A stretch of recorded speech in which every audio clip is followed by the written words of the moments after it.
আউযুবিল্লাহি মিনাশ শাইতানির রাজিম বিসমিল্লাহির রহমানির রহিম।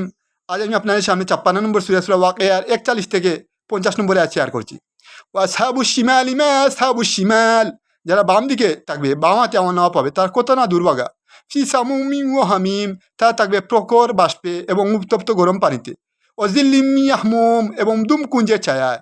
লা বারিদিন ওয়ালা কারীম, যা শীতল নয় এবং আরামদায়কও নয়। ইন্নাহুম কানু ক্বাবলা যালিকা মুতরাফিন, তারা ইতিপূর্বে স্বাচ্ছন্দ্যশীল ছিল।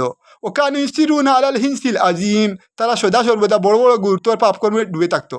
ও কানু ইয়াকুলুনা ইযা মিতনা কুন্না তুরাবা ওয়া ইযামান আ ইন্না লামাবউসুন, তারা বলতো আমরা যখন মরে মৃত্তিকায় পরিণত হয়ে যাব, তবু কি আমরা পুনরুত্থিত হব?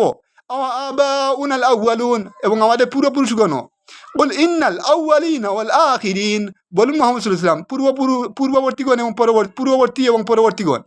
লামাজমুউনা ইলা মিকাতি ইয়াউমিন মা'লুম, সবাই একত্রিত হবে একটি নির্দিষ্ট দিনের নির্দিষ্ট সময়ে। আসসালামু আলাইকুম ওয়া রাহমাতুল্লাহি ওয়া বারাকাতুহু।